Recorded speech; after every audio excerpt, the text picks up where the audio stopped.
and sending them to jail. And you have to wonder, why is Barack Obama not issuing an immediate presidential pardon for Leonard Peltier? What is the holdup outside of the fact that Leonard is a tremendous embarrassment for the government?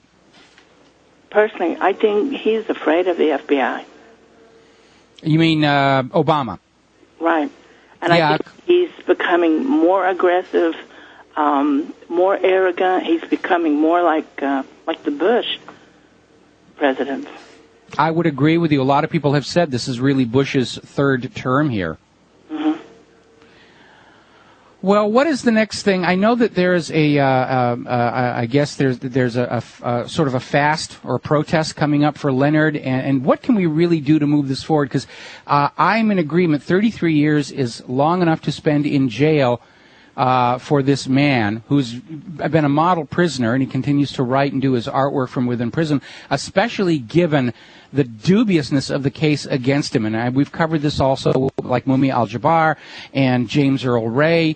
We know that Bruno Richard Hauptmann was railroaded into the execution chamber out of political necessity. And this is a very shameful record for what is supposed to be a civilized country that believes in the rule of law. And especially with the FBI's track record going back, to COINTELPRO days, I think there's definitely a case that Leonard should be immediately pardoned. And I know he's not going to be eligible for parole for what is it, another 15 years? Right. Yeah, I mean, that is just absolutely terrible. Now, just a reminder to our listeners here, for those of you who want to know what has been going out on the Native American lands, first of all, as you've probably been aware, there have been all these lawsuits regarding the Native American trust funds, where the U.S. government was supposed to be managing money collected for mineral rights on reservation lands. That money just sort of disappeared. The records were burned up in a fire. How cliched can you get? That is still going through the court system, and it's probably not going to see the light of day anytime soon. But there's this wonderful, wonderful movie called Thunderheart. It was Val Kilmer. I'm not a big Val Kilmer fan, but I really love this movie. I have it in my DVD collection. And it is loosely, I have to emphasize loosely, but it's loosely based on some of the stuff that was going out on the reservation lands. And some of it I know is true because out on the Cabazon Reservation, Southern California, I was directly aware of where these weapons manufacturers were going in onto the Native American reservations lands and setting up these factories to make things which are actually illegal under U.S. law. And the Native Americans there who stood up to it, they did not have a very good time of it. But I want to call attention to one individual in this movie, John Trudell. He's an actor, and he plays a character named Jimmy Looks Twice. Right. That is based on Leonard Peltier. But John's life itself, I think, would make a heck of a movie, and it's a story that I think more Americans need to know about. Because we look at what's going on in Palestine and how the Israelis are treating the Palestinians in Gaza, and then we realize that there's a lot of that same kind of attitude and stuff that's going on here in the U.S., and I think it's very shameful. And this idea that we're going to treat a section of our society with this kind of disdain, maybe it's a displaced guilt mechanism, that we still somehow feel guilty that we came in and took this land away from the Native Americans, and so the surviving descendants today, we're just going to treat them like they're not worthy of consideration, so therefore we cannot sympathize with them. And then we have the situation up in Canada with the territorial schools and that whole situation. We had that priest, the defrocked priest, I'm blanking on his name, we had him on the show a while back. Anyway, I've yacked enough. Mimi, what is the next step? Where do we go from here? Well, another thing I can only address what part of LPDOC is doing and what South Dakota AIM, American Indian Movement, is doing, and Ben Carnes. And I know they want to establish another walk, and I'm like, oh no, another walk from coast to coast to try to build attention and awareness of Native issues, and it starts with Leonard Peltier at this point. Our folks does, because Obama made so many promises, and they started with, I will give clemency to Peltier, and now he won't even talk to anybody.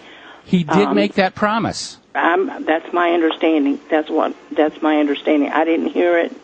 I only see the paperwork on it. but they are extending. The fast lasted until this morning, broke fast with a ceremony with the fried bread and water, and then because it's... Okay. Mimi, can you stick with us through the commercial break? We got to take a break for commercials. Can you stay with us? Sure. Thank you very much. All right. We will be back with Mimi Red Elk after these words from our sponsors.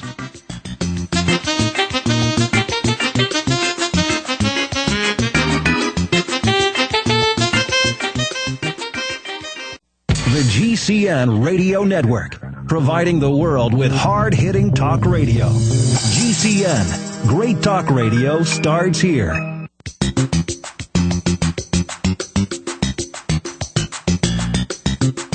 Welcome to What Really Happened Radio. Visit us online at whatreallyhappened.com. And now, set your eyes on the future and let's consider what really happened. And aloha, America. Welcome back to our show here. We're on the phone with Mimi Red Elk. We're talking about Leonard Peltier. During the commercial break, I did a web search. And I did find mention where Barack Obama supposedly promised clemency to Leonard Peltier during his campaign. Of course, we know he made a lot of promises during the campaign that have not been kept. I did put this story up at whatreallyhappened.com. I've asked the readership, and we've got a lot of readers, if they can find a confirmation, something directly citable from the Obama campaign in which he made this promise, because if he did, let's hold his feet to it. There's no reason. I mean, he can come up with all these excuses why he can't end the war in Iraq and he can't end the war in Afghanistan and all the rest of the stuff that he can do. But he doesn't really have a reason for keeping Leonard Peltier in jail in the face of an FBI that just had to pay $100 million for framing innocent people. Yeah. When you have all three witnesses against Leonard recanted and said the FBI made us do it. So, anyway, Mimi, what we'll do here is we'll try and stir up a little concern here. We'll try and get some more confirmation, because if Obama made that promise, let us use that. Let us put some attention on that. And one more thing before I let you go. If they are going to do another coast-to-coast walk, may I suggest that they make sure they have somebody who's got a camera and a laptop and a 3G connection, like the guy running across the country with a motorcycle and everything, and take pictures and video all the way across the walk, put it on the net, Twitter, my website, Leonard's website. Let's turn this into an online media event, and people will tune in and they will watch that progress across the country. Because, you know, there's something that we're not seeing in our corporate media right now. We're not seeing ordinary America. Our media is still focused on the rich and the powerful and the celebrity. We don't see a picture of real America. And maybe this is a good way to do it. That's what really got my motor going when I got to D.C. was all the power and the money that I could tap into. And I will. I will get it. I will use it. And let me add one more thing. Though the fast is over, the event is not over. It's still continuing. And Monday, Leonard's sister will be with us, for praying and dancing and drumming and trying to get Obama's to at least live up to the part of the promise where he said he would meet with us to discuss, Peltier and other Native issues. He's not fulfilled that part of the bargain either. Well, I'm hardly surprised here. Is there a URL, is there a website that is covering this current event? Probably the one that comes to my mind would be, I'll have to email it to you. All right, email it. We'll put it up there at whatreallyhappened.com. Mimi, thank you very much for the phone call, and appreciate you calling in. Call in again. Okay, bye. All right, bye-bye. All right, that was Mimi Red Elk. We're going to switch over to Steve in Canada. Aloha, Steve. Welcome to the show. What's on your mind? Hey, how are you, Mike? I'm doing fine. Good. You being my technical guru and a guy I trust a lot when it comes to... Oh, boy, are you in trouble. I know. I do have some questions about the Pentagon, though, because I've done a lot of looking into it. Question I have is that what you were explaining there is about the ornament shattering and the ball bearing going through. That makes total sense to me.